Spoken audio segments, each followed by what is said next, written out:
Barcelone, à 18 ans, Lamine Yamal fait déjà trembler le Barça et le monde du football par sa vitesse, sa technique et sa maturité surprenante. À ses côtés, Rafinha brille comme pilier incontesté de l'équipe, tandis qu'Ousmane Dembélé reste la référence des stars confirmées. Dans les buts, Wojciech Szczęsny guide une jeune équipe face aux défis de la Liga et de la Ligue des Champions. Entre exploits fulgurants, ambition européenne et convoitise financière, le FC Barcelone vit une période intense où talent, pression et avenir se croisent à chaque match. À seulement 18 ans, Lamine Yamal s'affirme déjà comme l'un des visages les plus emblématiques du FC Barcelone et, plus largement, du football mondial. Sa fulgurante ascension ne passe pas inaperçue, tant sur le terrain qu'en dehors. Brillant dans les moments clés, capable de faire basculer un match grâce à sa vitesse, sa technique et sa vision du jeu, il représente pour le Barça une combinaison rare de talent précoce et de maturité sportive.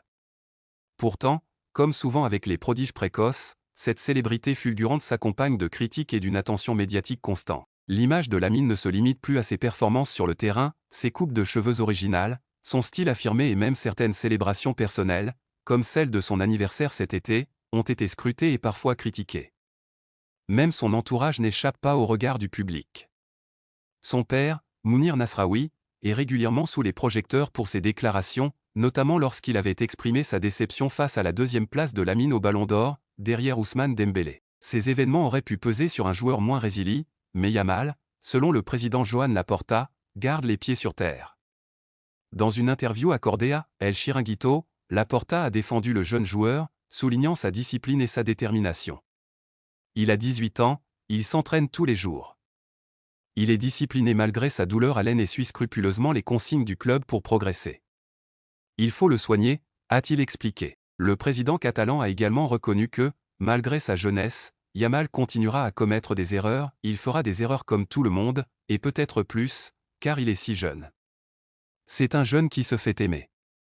Ces mots mettent en lumière la précieuse combinaison de talent, de discipline et de popularité que Lamine parvient à gérer à un âge où beaucoup de joueurs se perdent encore sous le poids de la pression médiatique.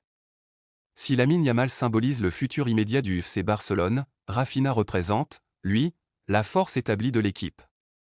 Auteur d'une saison phénoménale avec 34 buts et 22 passes décisives en 57 matchs toutes compétitions confondues, le Brésilien a été l'un des piliers du succès collectif du Barça sous Hansi Flick. Son influence sur le terrain ne se limite pas aux statistiques, Rafinha incarne la créativité, la capacité à déstabiliser les défenses et à offrir des solutions décisives dans les moments clés. Si Lamine attire l'attention pour sa jeunesse et son potentiel, Rafinha capte celle des clubs européens pour sa régularité et son impact immédiat sur les performances de son équipe. Cette excellence n'est pas passée inaperçue, notamment outre-Manche. La Premier League et plus particulièrement Manchester United observe Rafinha avec un intérêt marqué. Après avoir déjà évolué en Angleterre avec Leeds entre 2020 et 2022, le Brésilien est perçu comme la recrue idéale pour renforcer une équipe en quête de résultats. Selon les informations de fichage, les Red Devils pourraient proposer une offre comprise entre 120 et 150 millions d'euros, une somme colossale qui reflète la valeur actuelle de Rafinha sur le marché. Pour le Barça, la perspective de perdre un joueur de cette envergure représente un véritable casse-tête. La direction catalane doit jongler entre la fidélisation de ses stars et la gestion d'offres financières extrêmement alléchantes. Sur le plan individuel, les histoires de Yamal et de Rafinha se croisent également avec celles d'Ousmane Dembélé. Français au talent reconnu, Dembélé reste pour beaucoup le joueur qui, sur le papier, incarnait le favoritisme au Ballon d'Or, et ce malgré les performances éclatantes de Yamal et de Rafinha. Cette hiérarchie, parfois difficile à accepter pour un public passionné, a nourri les discussions et les critiques autour du jeune prodige espagnol, mais elle a également offert à Lamine un challenge motivant, rivaliser avec des joueurs confirmés, tout en poursuivant sa propre trajectoire ascendante. Ainsi, le FC Barcelone se trouve aujourd'hui à une intersection fascinante.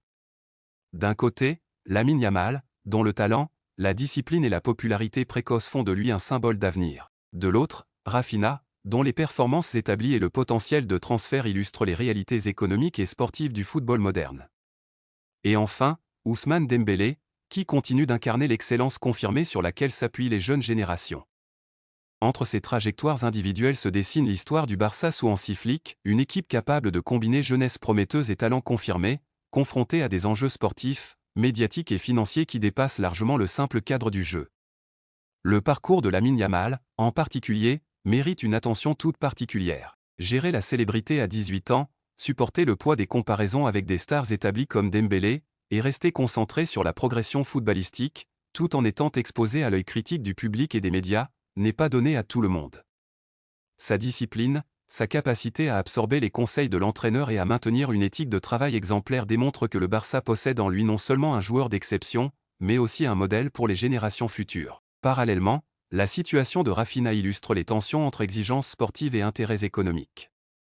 Les offres mirobolantes venues d'Angleterre mettent le club face à des choix difficiles, conserver un joueur clé ou profiter de la manne financière pour renforcer d'autres secteurs de l'équipe. La fidélisation d'un tel talent ne repose pas seulement sur le salaire ou le projet sportif, elle dépend également de la capacité du club à convaincre que le Barça reste la meilleure scène pour que Raphinha continue à briller, tout en contribuant à l'ambition collective de remporter titres et trophées.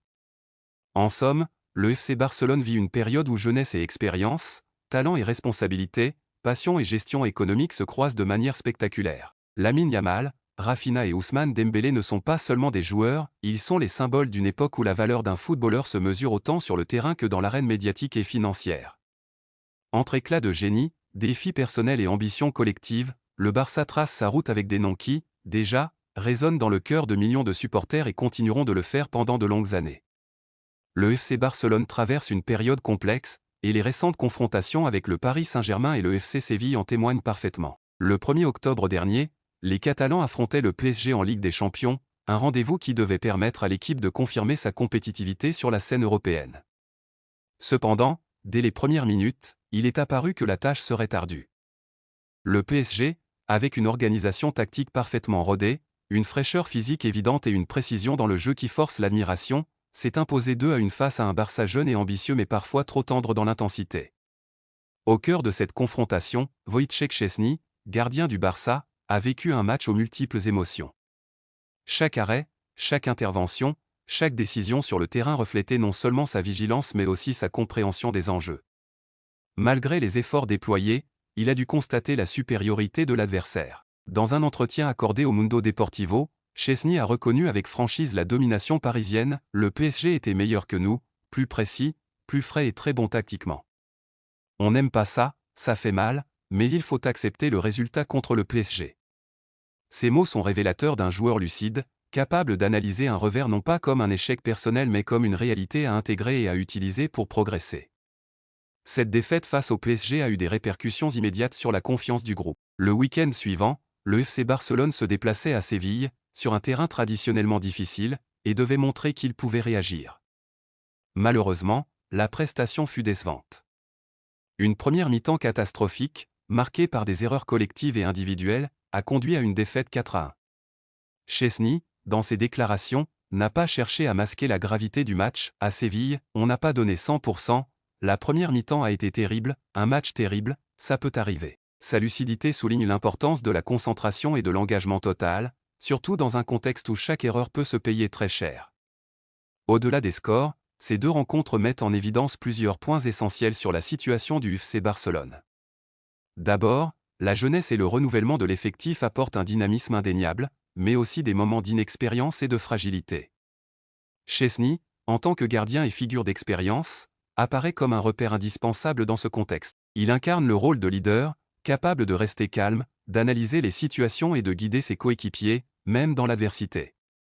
Son analyse fine des matchs montre que le gardien ne se limite pas à sa zone de jeu, il observe, comprend et anticipe, des qualités essentielles pour un Barça en pleine reconstruction. Ensuite, les propos de Szczęsny révèlent une dimension psychologique importante, la capacité à accepter la supériorité d'un adversaire lorsqu'elle est manifeste. Contre le PSG, il n'a pas hésité à reconnaître la supériorité tactique et physique des Parisiens. Cette franchise est un signe de maturité et de professionnalisme. Dans le football moderne, savoir analyser objectivement ses défaites est aussi crucial que célébrer ses victoires.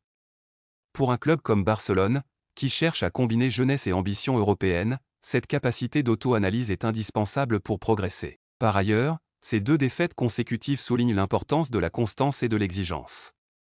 Szczęsny insiste sur la nécessité de donner 100% à chaque match, chaque mi-temps, chaque action.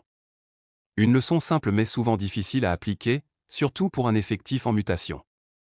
Dans ses déclarations, il met en lumière le fait que même une équipe talentueuse, si elle ne maintient pas une intensité totale, peut se faire dominer et subir des revers significatifs. Cette philosophie, centrée sur l'exigence personnelle et collective, est fondamentale pour transformer le potentiel en réussite tangible. Enfin, la réflexion de Chesney est également un message aux jeunes joueurs du Barça.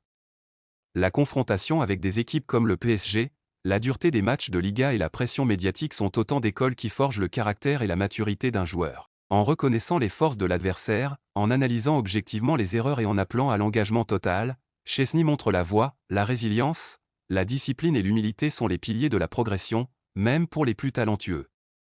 En somme, ces matchs et les analyses de Wojciech Szczęsny révèlent les multiples facettes du football moderne. Le FC Barcelone, avec un effectif jeune et ambitieux, doit naviguer entre apprentissage, exigence et résultats immédiats. Szczęsny incarne la figure qui équilibre cette tension, lucide face aux défaites, exigeant envers lui-même et ses coéquipiers, capable de transformer les revers en leçons constructives. Son rôle dépasse largement celui de gardien, il est un repère, une voie de raison et un guide pour une équipe qui cherche à retrouver sa gloire européenne. Ainsi, même dans la défaite, Szczęsny montre que la construction d'une équipe compétitive passe par la capacité à accepter la réalité, analyser ses performances et rester concentré. Ces qualités, essentielles pour tout club ambitieux, sont incarnées par le portier polonais, dont l'expérience et la lucidité offrent au FC Barcelone un socle solide sur lequel bâtir un futur plus prometteur.